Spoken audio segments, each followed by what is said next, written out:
Hi, welcome everybody. I'm Barry Kostrinsky. These are Artist Talks. This is November 1st. I do these every Tuesday. This talk tonight, we have our model Mo. We're just going to do an open conversation about things that are of interest. And as well, Mo will be modeling. If anybody would like to contribute to Mo, I think you could reach out to me or take a look. Her name under one of her images, gives her Venmo account and other accounts. I will say coming up, let's see, I'm looking at our calendar now. We have Bonnie Leibowitz presenting next week on the 8th. I think some of you may know Bonnie's work. The week after, Maux Kelly. Maux spoke a little, and just gave a lot of ideas and food for thought at the last talk. The week after that, I haven't lined anyone up yet. But the following week, the 29th, Babs Reingold is going to present about her exhibition that she has up. I've done a few talks recently where it really is just no specific point, and we just let it roll. And it'll be a little different the next 3 or 4 weeks, having a presenter speak. Keep in mind, if you want to, hopefully everyone draws Mo, it's totally up to you. You can pin her screen, the 3 dots next to her in the top right. If you click it, it'll say pin, and she can be much larger on the screen. Then again, it's always sort of interesting, that challenge of drawing when someone is minuscule. It's actually quite hard. So I want to welcome you all, and I just want to say, feel free, Wendy, I'm going to start with you because you brought up a great point about decorative art. So let's continue the conversation where we started. What do you think are some of the old thoughts about decorative? What's the negative to decorative, and what are you finding, and how is where you're selling now working for you? Yeah, I mean, for me, I'm just a little less judgmental than some. Like, I don't have this negative, maybe because I worked as a decorator for 10 years. So, and ultimately, even the greatest of fine art ends up in somebody's home hanging on a wall. And to me, once it becomes in the home, out of the gallery, out of the museum, into an environment, then it becomes decoration on some level. I mean, this is how I feel, okay? Though I was talking, so I have a show up right now. I had this opportunity. There's like a lot of buildings in my area that are empty because of COVID. Businesses have gone out, and the woman that owns all of these establishments, she happens to be an artist herself, and she really believes in the importance of having art. So she gave one of the buildings to the local artists to have a pop-up show. And so it was only supposed to be a 3-day pop-up show, but then there was so much traffic and activity and positive energy around the space that she said, just stay, keep the work there until I rent the space, because obviously we need art in the neighborhood. It's the basis for community and interaction. And so I have not had, so I have 18 pieces there. I have not, and it's like a lot of stuff I did during COVID, I have not had my work out in a public space, that much of it with this much feedback, in, if ever, let's just say if ever, okay? So it's been like really interesting for me, and, positive and negative. So mostly positive, but like the most negative was something that just occurred where this person who, well, sorry, I'm saying he's an art snob, but he really, like, if it's decorative, then he just has no time for it. And if it's, don't even call it sculpture, if it's on a pedestal, if it's not in the world, freestanding in the world, if it's on a pedestal, you know, so, but I'm a very open, I want to learn from whatever it is. If someone's saying positive, if someone's saying negative, if someone's saying whatever it is, I don't want to take it in and personalize it. And, I don't want to take things personal. I just want to understand different people's points of view, especially after, being really isolated. You guys have been like my main outlet of art talk for these past 2.5 years. And so to really have like strangers who don't know me, which is why I signed on here to begin with, because, I have people that, love me as my person. And then therefore they love my art. But I need to talk to strangers that don't know me, that are going to really talk to me, So, so I did get a little of that, and but mostly positive, because in the end, the woman that owns the building, and she came to the show, and there's 6 artists, and she thought she bought one of my pieces, and she thought it was a masterpiece. So that was just very reaffirming and exciting for me. And quite frankly, the last thing this woman needs is a ceramic sculpture. Okay. It was all just to support me and to say, keep doing what you're doing, because you're on the right path. And that just means really a lot to me. So, but congratulations. Thank you. Thank you. I know I was actually thinking, it would have been cool to meet over there, because it's such a great space. And so this actually on Saturday night, so now they've rented the space. It's going to be a gym. And on Saturday night of this week, we're having a closing event. And then next Monday and Tuesday is when we deinstall everything and get the place cleared back out. But in the meantime, I'm off on a tangent, but that's because we're just chatting tonight. It really got me thinking about this idea of decorative versus, fine art. And like you're saying, like, it would be so like a sin, like to put like flowers in something considered fine art. As soon as you do something that would create a decorative element, then all of a sudden it takes away from the power of it as an actual piece of art. So yeah, so then you just say, are you okay with that or not? Because to me, I want to create things that people want to touch, that people want to live with. I'm not, this person that was talking to me is someone who wants to be like in a museum, and, whose work, is based on history and whatever, everybody has different intentions. If I could just interject, I mean, when I went to a grad school in the late 90s, there still was that divide between fine arts and the decorative. I don't think that demarcation exists anymore, or at least nobody's abiding by it. But the idea, the association was made between decorative and eye candy, lacking content or context. And that was, at least when I was in school, that was why it was kind of divided. I don't think that's relevant anymore, that kind of divide, but that was the feeling then, that if it was meant to complement the couch, it was eye candy and devoid of a context other than that. And so if you were a painter, for example, and you were more conceptual, then, the idea was you didn't care about that. You did, whatever. And so I think that was the divide, but I don't think that exists anymore. I mean, the only thing I like decorative when it goes really out on a tangent, not halfway.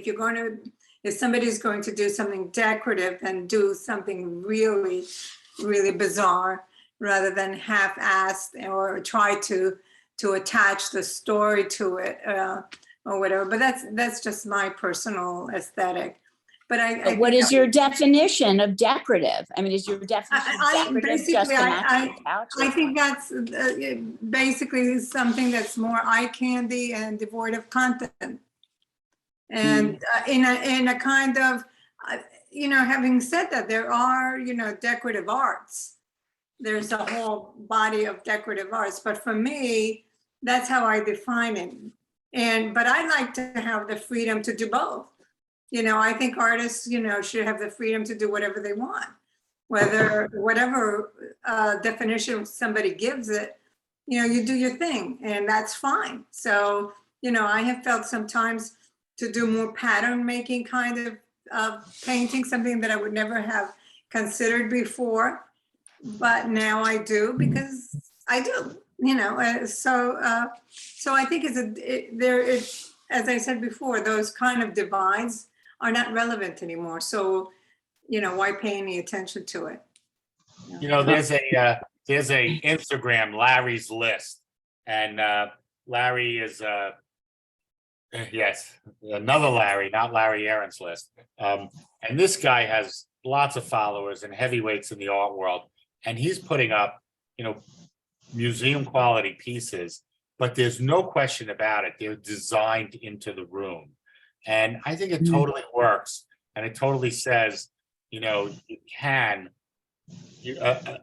right, Wendy. Artwork is meant to go on the wall, and it's meant to be seen and to be beautiful, or to bring up questions about aesthetics. It's got a lot of different functions.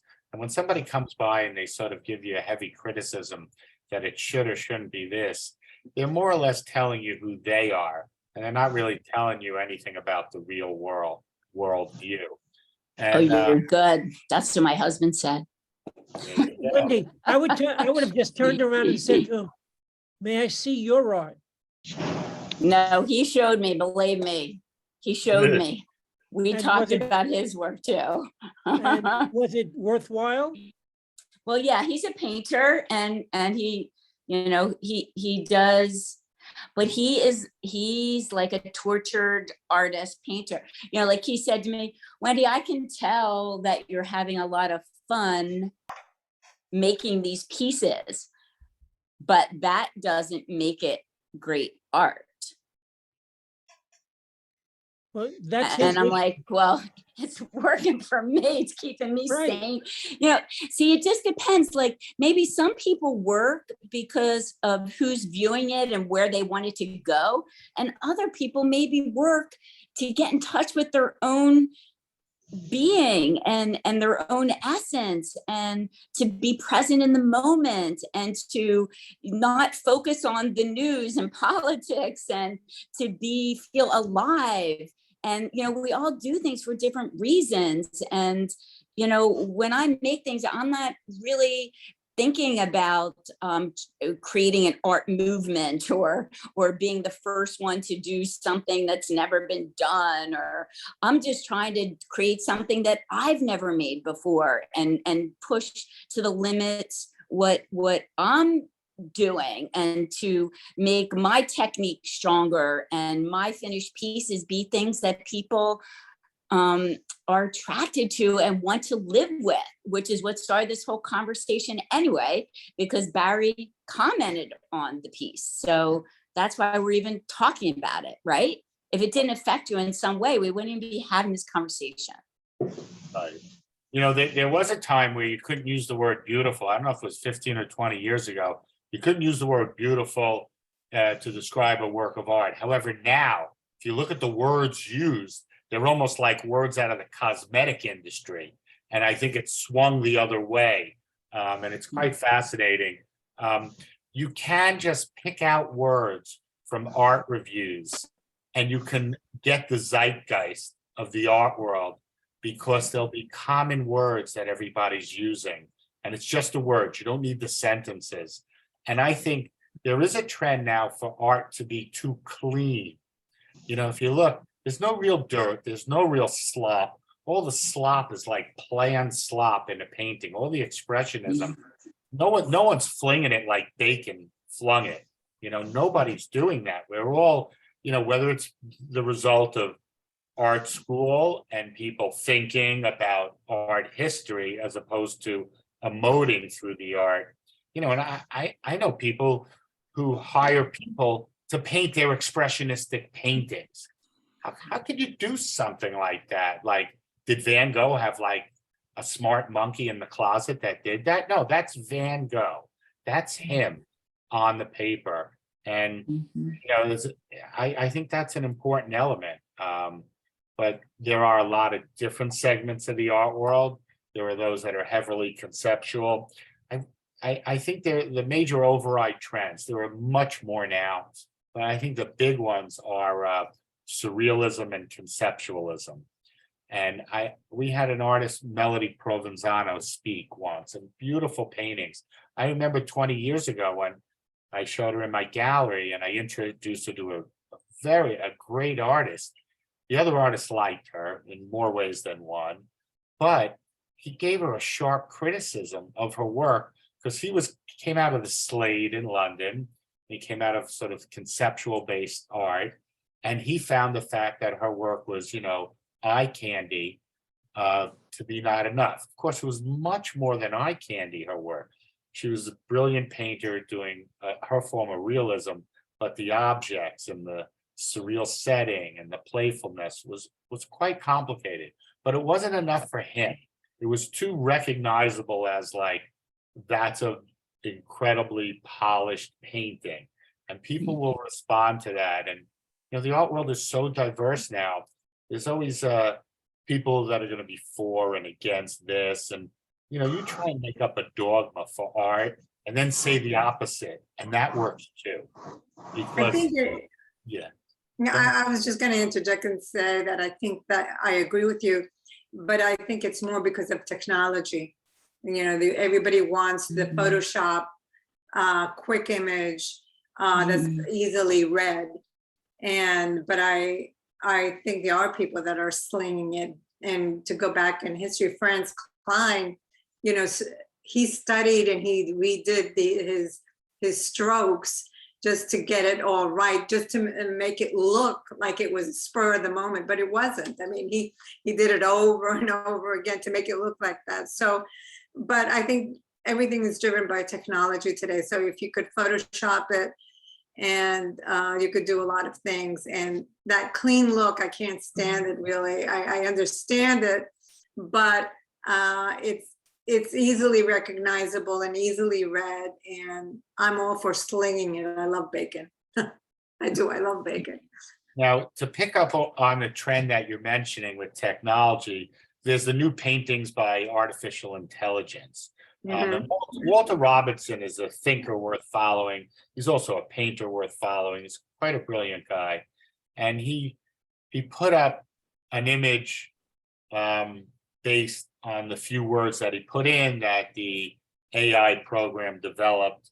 And then he, of course, his conceptual overlay is then to paint a painting of the AI painting. So he's making the circular argument. And there was a painting by a program that won an award recently. And of course, the artists are in an uproar. So I guess the question is, can a computer create museum-worthy art? Yeah. There's no reason it can't. Now, you choose whether you like it or not. Do you believe that AI is going to be the direction that's going to be interesting enough for you to want something? Maybe. If not, then you go back to a more traditional perspective. Right, but we always try, like in the art world, to come up with objective truths.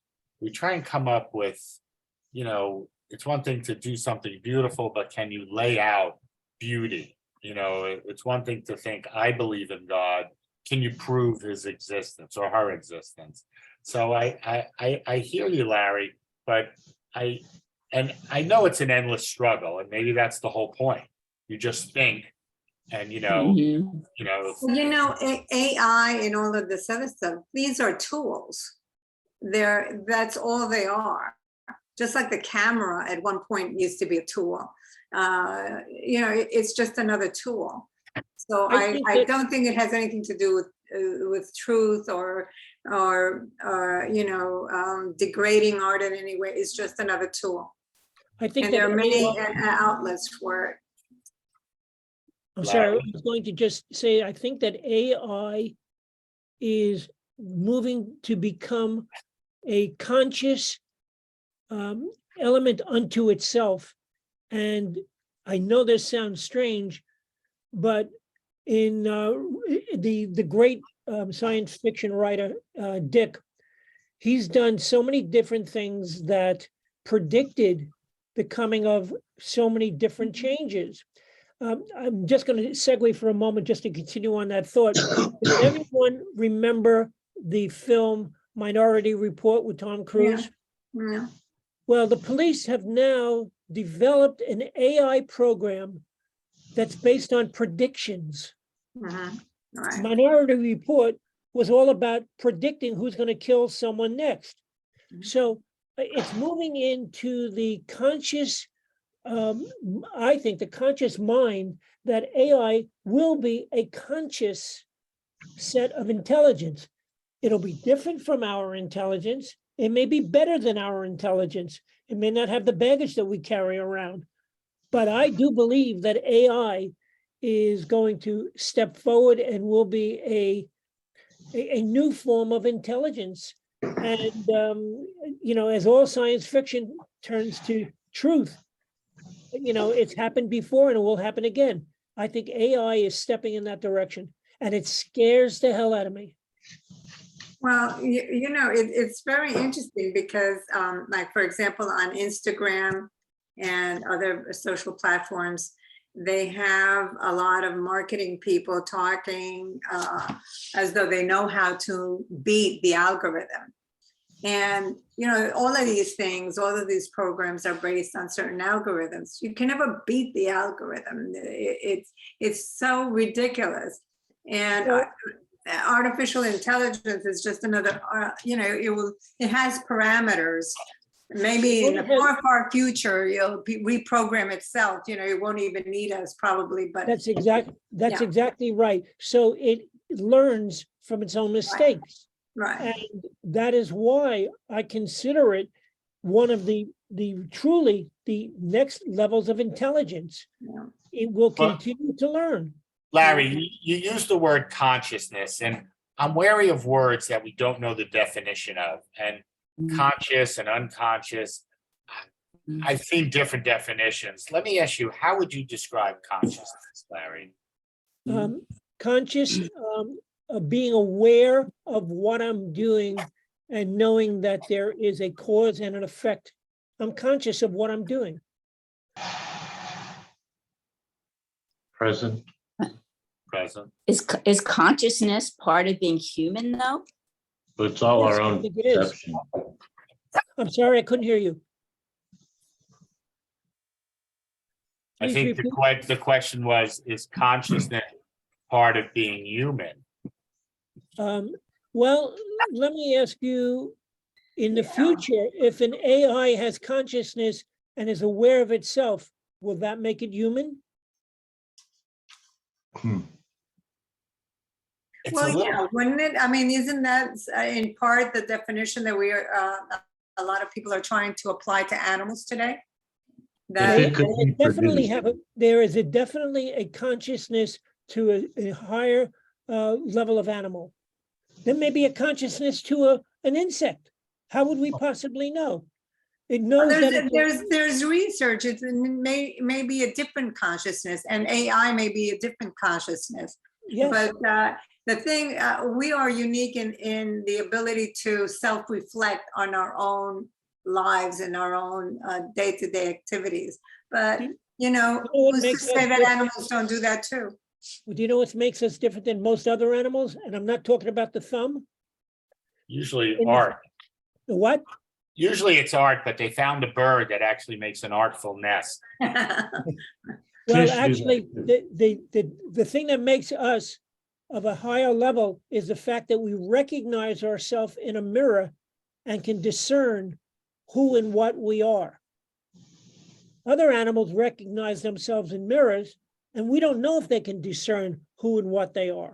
it sounds like a very human rule. Animals might say, you know, I define consciousness or knowledge as being able to sniff out this or that, Right, because, right. you know, you got to watch out for the human tests we apply to other animals. I No, no, agree that, I yeah. agree with you. We shouldn't be applying anything that we know to other animals or any other life form. We only know what we know, and how much trouble we've put ourselves in for that.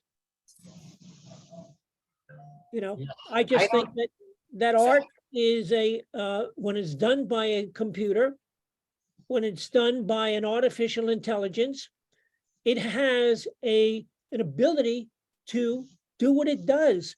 Does it make it better than what we can do? I don't know. Did you hear the word though? The first word in AI is artificial. Right. It Right. doesn't Thank necessarily- you for that, Barry. That's what I was just gonna say. You know, maybe it makes an actual finished product that is attractive to people, but once again, that's not, I'm making art to express part of my humanness, Yes. the realness of my being. So it's less focused on the outcome, and it's about the experience that I'm having, you know, the life experience. So, and that is real, and just making something visually attractive through artificial intelligence is, you know, maybe it's real at the end result, but the realness isn't in the making. You're not going to feel a human energy behind it, or It's a wonderful you know, word. so I don't, it's like, are we creating for our own experience or for some end product? You know, that's the thing. Well, there David, are a lot of David, one artists. sec, David, let me ask you your thoughts. To me now, it seems novel. It is, look, a machine did that. And it seems cold, and, you know, it's not tactile, and you can't feel the energy behind it. But like you said, yeah, it's beautiful to look at, but wow, a machine did that. I don't know. It's just doesn't, maybe it's decorative in that way, you know? When do you use two wonderful words? Life experience. That's what we bring to art as artists. Artificial intelligence doesn't bring that, well, maybe it does, I don't know, bring it the same way that we do. We have an experience, we put it forth, and the object of what we do is to share that experience. Whether someone likes it or not, that's not really relevant. That's only relevant from a different perspective. But if you're doing it, it's your life experience. Whether your sculpture turns to the left or to the right, it's based upon your life experience at that moment, what has led to you to make that decision.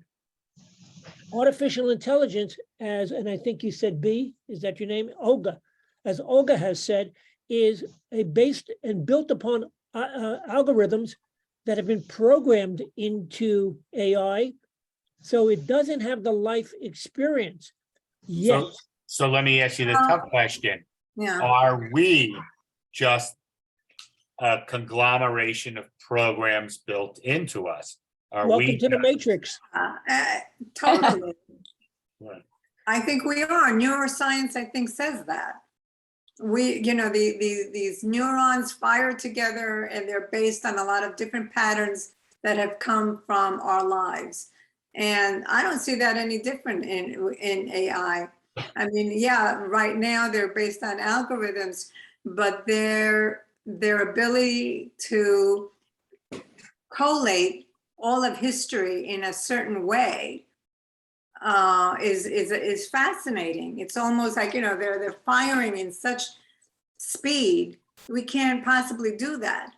I mean, that's why there are so many advances in science now. They've been able to cut down the time in which you could actually feed something information and come out with answers.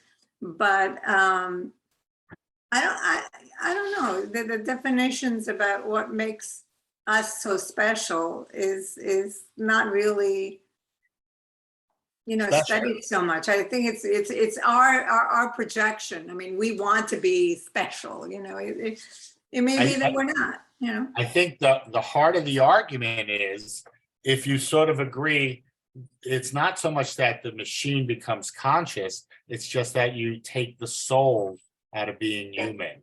And I think that's the heart of the argument here. Are we soulful and something more than we can express?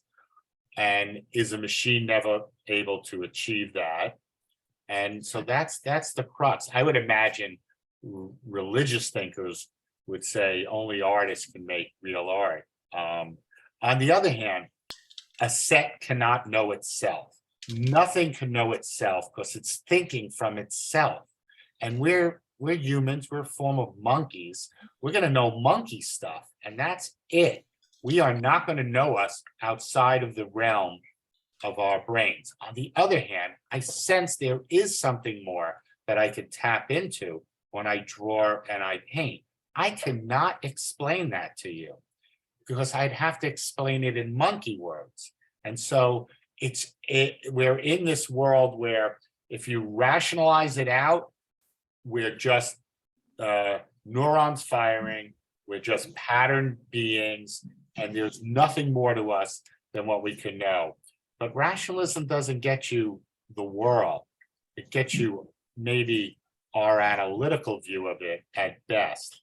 So there is a big argument here. And if you try and have it with someone, they're going to win if they take the side that machines can produce art, because you're not going to be able to prove that humans can do more than that which is human. Well, I think that here's a question. The question is, if you look back at, pick one of the great masters, I don't care who you pick. Kostrinsky, let's say. Katrinsky, one of the great masters. Can an artificial intelligence who's never seen a Katrinsky come up with a piece of art that rivals a Katrinsky? That's an interesting. That's a judgment. That's a judgment call. That's a judgment. It is a judgment call. So and speaking of judgment calls, we're talking about everything from the point of view of the artist or the creator. What about the viewer? Like, do viewers, because this was the other thing, like talking to this guy, I'm like thinking, how many people really know how to view art? Or even, like, You read this?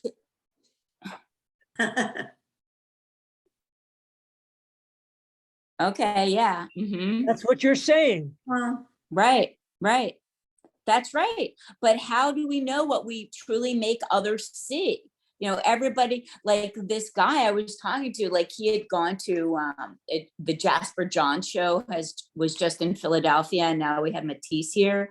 And he was like flabbergasted at how people could just quickly walk by one of Jasper John's pieces and not completely take in all that was the language that was discovered and explored and experienced. And so it just made me think about like just the art viewing process. How many people even appreciate like what is being done, or who's to say what is great, or where does that even come from? I think very few people appreciate it. It's just, I volunteered in a museum, and I would see the people, how they would come, how they would peruse the art and then just leave. Mostly, I think it's, and this is just my view, that museums and art schools and art curators have done a poor job of educating the public. So the public comes into a piece of work in the middle of, it's like coming into a middle of the conversation. You're not going to get the whole thing. They don't get the whole thing. They see whatever they see. They may know a little bit of art history, but they may probably don't. But it's, for them, it's coming into the middle of a conversation, just like as though if I were to open a book on engineering, I don't know what that is. I mean, sure, maybe I'll recognize some symbols, but it's it's all German to me. I mean, it just doesn't make sense. And I think this is the way, you know, what people Right, so you find truly need to frustrating. kind of have a knowledge of art history. Yeah, you do. And it's nice. I find, I like, you know, figuring out where in the continuum, if there is a continuum or a branch rather, I fit in, and if it's relevant. And you know, I don't think, you know, it sounds like you were upset with this guy, and I don't think you should be. I mean, you know, that's who he was, and No, I know, I'm saying I got things out of it, and I think it's time to look at this guy and say, he's not who you want to be friendly with. He's carrying a large stone on his back, up a big mountain. I wouldn't say that. I wouldn't say that at all. I would say you could learn, you know, everybody could learn something. no, from I it because he always has a different learn a perspective. lot from him. Yeah, yeah. He's somebody that I worked with a long time ago, and he's, you know, he's a hardworking artist and reads constantly and is very educated, and has always challenged me and helped me see things in some deeper way. But he can also, you know, make you feel really bad about yourself if you let him. But I think But- you're lucky to know him. I mean, it's I challenging. do. It's challenging. It's true. Absolutely. Yeah. Yes. I just want to make a quick point about Jasper Johns. I used to, you know, think the highest of him. You know, he hits at the right time, and he really opens up some things. But as David knows, we knew Ethel Holtberg, who lived at the second coming of Black Mountain, which was in Stony Brook, New York. It wasn't really a second coming, but Merce Cunningham, Jasper Johns, Robert Rauschenberg, Ethel, so you don't get to know everyone, and her husband Paul, they lived together for, you know, in this very cool place in the woods that looked like a camp of sorts. And Ethel would say Jasper Johns was dumb as a doornail. And that blew me away until I saw that film about painters from like 1972. I forget the title, Painters Painting. And when you watch that film, you get a lot of respect for Frank Stella, although I don't respect his art as much as his thought. But when you hear Jasper Johns, you realize Ethel was right. This guy's dumb as a doornail. But somehow, being dumb, he was able to play with objects. In fact, one of his great pieces, he didn't even know how to make it. It was a failure. He couldn't put this and that together. And we, you know, we see it, oh, it's brilliant. He put the face in this box and this and that. He was trying to animate it and make it move. He really was somewhat stupid. And what's critical is, Why do you say that? Why do you say he's stupid? Yeah. Why did she say Stupid might not be the right word. Yeah, Yeah, I just really, it right. takes a lot It's of kind of knowledge smart. to play around with materials and to convey. yeah, so let's say he was stupid in a good way to be able to play. That's the wrong word, but he was somewhat ignorant of art history, and yet he broke ground in it, maybe because he was not aware No of it. baggage to carry. Some And people yes. choose to be ignorant of history so as not I to guess be my question influenced. is, do you need to be a student art history to be artistic, you know, or talented? You know, Right. 'cause you could. Yeah, And then dismiss it. I stand corrected. You're right. And I think that's why I value this conversation that we have, because yes, I'm coming from a point of view that shows more about me than about Jasper Johns. And the fact that he broke so much ground, he had a freedom. And on the other hand, about knowing art history, when I think about what you said, I'm like, what about music? Can I listen to a piece of music and find it beautiful? Or do I have to know Bach was doing this, Beethoven was doing this, Mozart this, early Renaissance, Gregorian chants?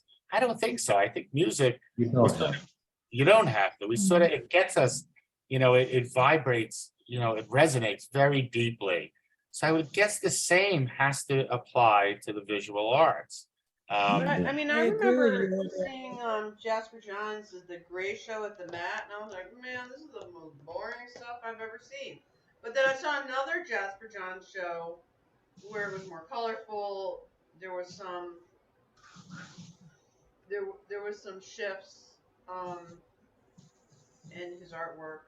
I didn't find him especially exciting the way I did with Rauschenberg, who I adore, but One of the things that I find truly amazing is looking back and thinking about the fact that so many of the artists that we're talking about now did things that nobody else had ever done before.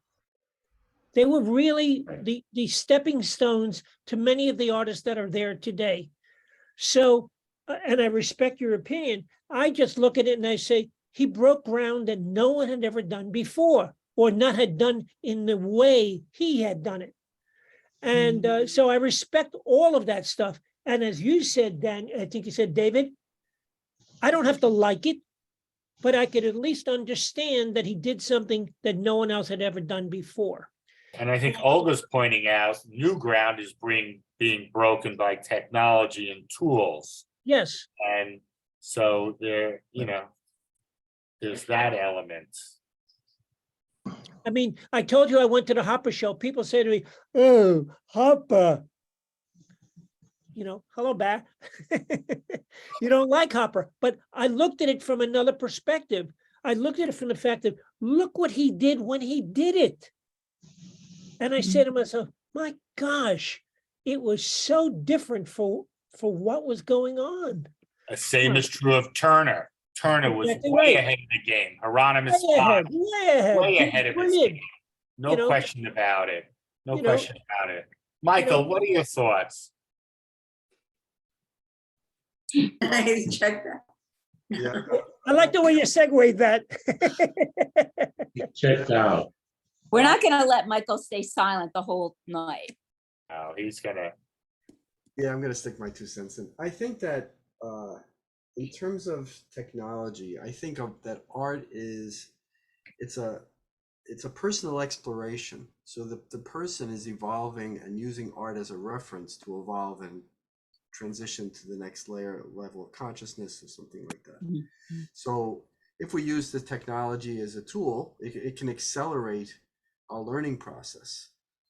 Mm-hmm. So when digital started coming, I was able to draw a picture a day, no problem, and just go through a million ideas very quickly because I didn't have to worry about the materials. I could just draw on the computer. I could knock it out. I can draw 4 or 5 pictures a day. So the process of learning for the individual is accelerated, which I think is really interesting. And I think that, I have a friend that's he's doing these 3D images. One day he was doing these 2-dimensional collages in Photoshop, and now he's making these 3-dimensional environments. I don't know how he's doing it, but he's like knocking these things out. I think he's using some kind of AI, and it's amazing. It just went from here to here in terms of his imagery.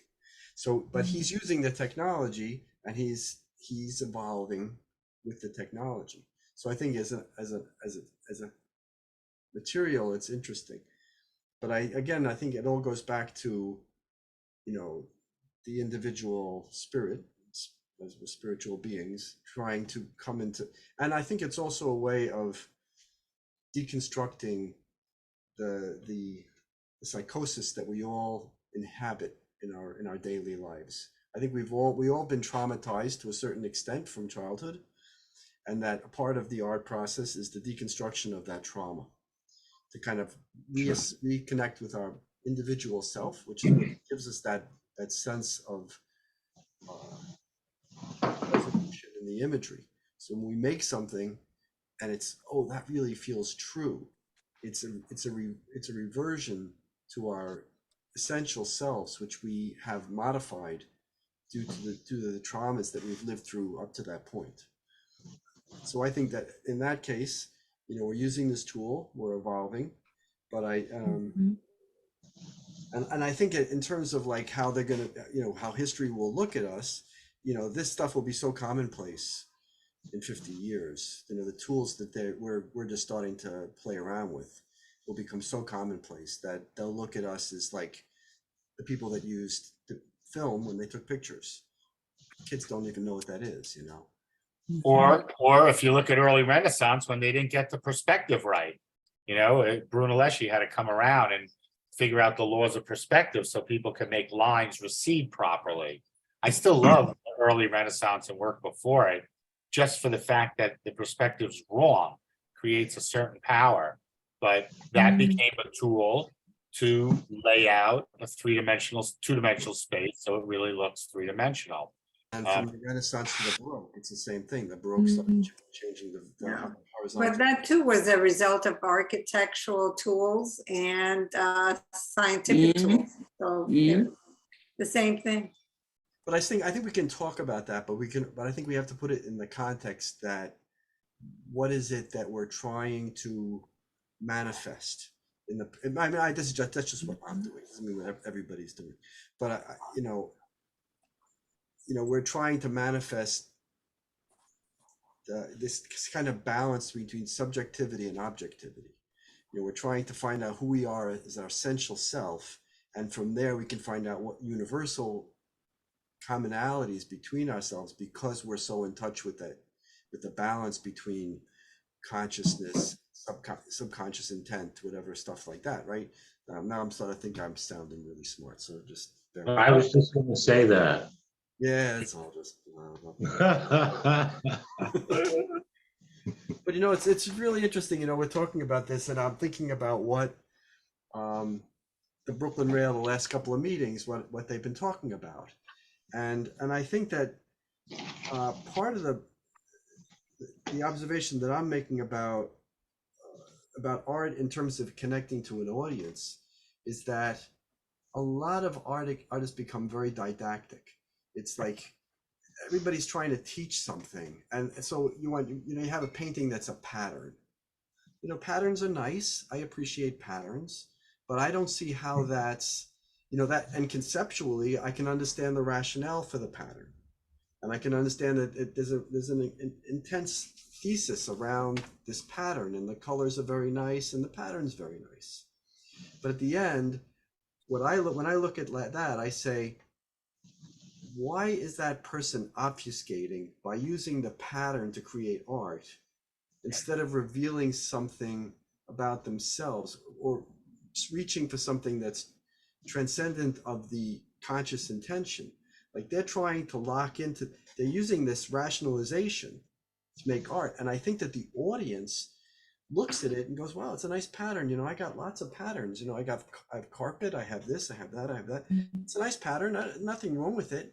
But they're not looking at it and saying, this is something I've never seen before. This is not something that I'm not relating to it, although it's conceptually very interesting, because there's something missing from that experience for the viewer. And from, for myself, I look at it and I go like, okay, it's a pattern. And I was watching the meeting today. It started at 1:00. By 1:30, I was gone, because it was this cool room and she had really nice patterns and everything was patterns on the wall. And after a while, I was like, all right, I'm gonna go food shopping, and I just hung up on it, because it was cold to me. Cold and interesting. It was art. I know it was art, but I just anyway, okay, shut up. Thank you, Michael. No, shut up. Always good thoughts. Maybe Barry shut up, not Michael. No. Jill, any thoughts?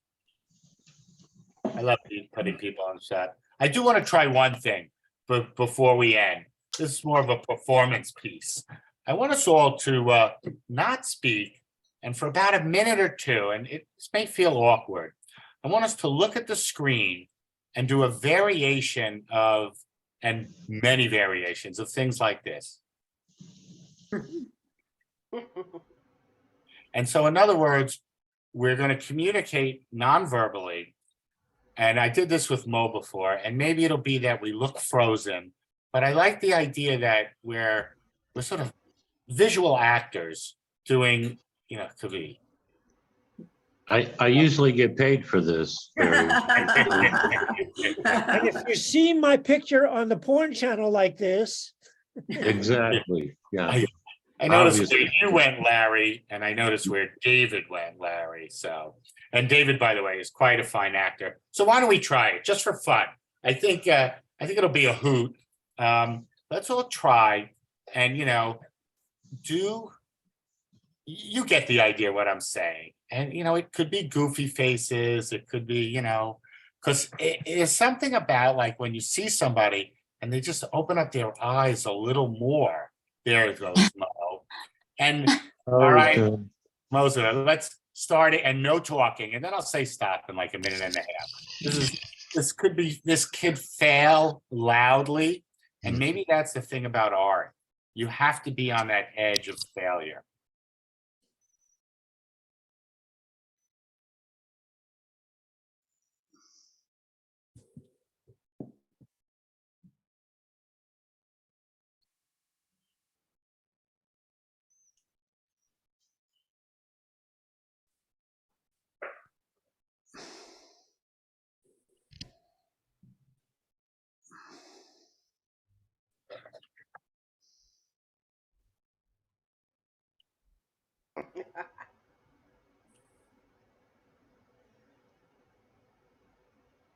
Feel like a Picasso.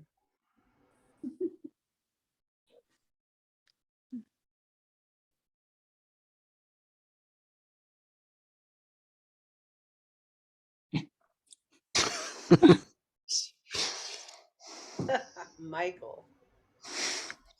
Oh my God.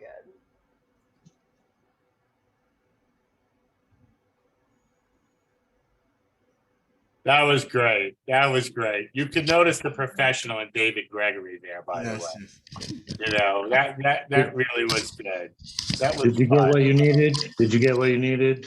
You I got, always- can you work with that? All right. Can we get Check one more is it- take, please, David? Just Check look it at in the the camera. mail, I'm sure. Mm. Now, this is all recorded, so you can go take a look at there we go. Take a look at the archives. I got to end tonight a little early. This was a lot of fun. My apologies. I definitely used a harsh word, and that's for me to learn. And thanks for calling me out on that. And I bring my problems, and part of my problem is yes, and part of my problem is, I'm, as Jerry Saltz would say, I'm an angry artist. He did a book on that. And when we hit a certain age and we're not in MoMA, we can be like, we can bring that upsetness and criticize everyone, and that's incorrect. And thanks for putting me in my place. On the other hand, I think it's great. I think you should do more of that. yes. No, I have a friend who's a tremendous artist, and she assumes that I know so much art history, and I don't know that much, but I have my own artistic vision. I've been doing art since I was like 3 years old, and of course I appreciate learning more and more about art history. But there's a little bit of shaming that goes on with her when I don't know certain people or periods. I'm like, does that mean like if you don't know what so that's why I brought it up. Just not, I mean, because I think I'm always learning from you and your knowledge of art history. I am continually learning things, and I appreciate it. I gotta go, guys. Barry, thank you. See Thank you, everybody. Next Thank you, few guys. weeks, Bye, Larry. we do have Mo be here, but we do have presentations. Bonnie Leibowitz. Take a look at my website. It sort of lays out who's coming, and the YouTube channel link is there as well. Nice to see so many familiar faces. And one day in person in Jerusalem. Oh, wow. Oh, wow. Now that's All what right. Jewish people say. Jerusalem. For life. For life. For life. There you go. Well, time. Hey. L'chaim. Thanks, everybody. David, Michael, great to see you. See you guys. Nice. Good to see you. Nice. Wendy, Mo. Thank Good you. night. Thank you. You're like my therapy group. Hey, Wendy, check out that show. You might want to be in that. Yeah. Thank you, Michael. I'll check it out. Hunterton